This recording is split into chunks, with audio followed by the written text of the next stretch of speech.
Welcome, everyone, to another episode of Behind the Shades. It's your host, Terraine, and today we're going to talk about the different traumas that could impact you in your relationships.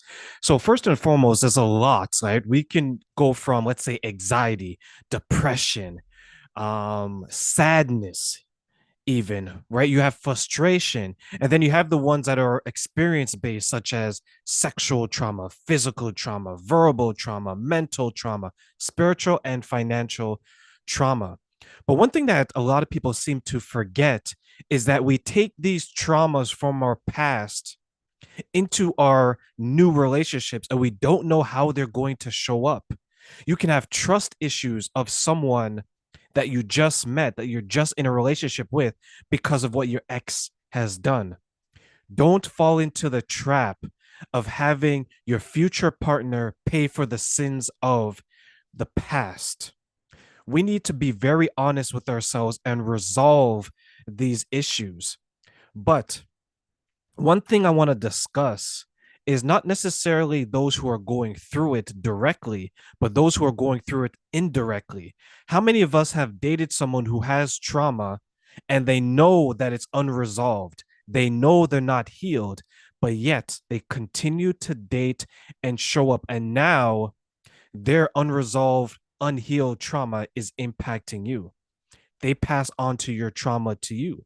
And in a lot of ways, this shows up as what? The person begins to gaslight you. You doubt your reality. You doubt what's happening because their way of soothing themselves, of coping with the trauma, is to traumatize you, is to pass it on to others because then they're not fully embracing it. It is shared. And this is where many of us will have to make a decision because love in a lot of ways is blind, especially when we have the loves of stardust in our eyes and we can't see clearly. It can be a very difficult decision to choose your peace over this person. Some people on the outside looking in will say, Terraine, leave that person. Janelle, leave that person.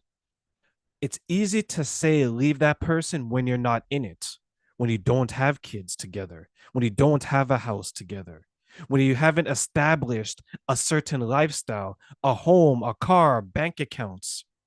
What about the people who are financially, in a lot of ways, dependent on that person?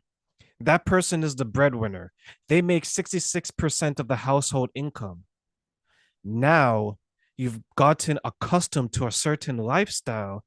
Now, do you see how it complicates things? It's not as easy as walking away. In a perfect world, yes, everyone will be healed. And for those who aren't healed, they wouldn't date because they're working on themselves. But sometimes, just sometimes, what people do who are still experiencing their trauma, who's still living in it, who's still existing and bathing and swimming in it, what they do is that instead of them directly addressing it, they get other people involved in their lives so the trauma's on the back burner. They put it in the closet and close the door because if they don't see it, then in a lot of ways they're not experiencing it. They don't have to address it or deal with it. And this is where a lot of people who have been traumatized run into problems because instead of addressing their problem, they mask their problems with other people. And when those other people enter their lives, they bring chaos into the lives of those who are, for the most part, innocent. It is a very dangerous game because now what you have one person's trauma becomes two people's trauma, becomes four people, becomes eight, and then it's mounting.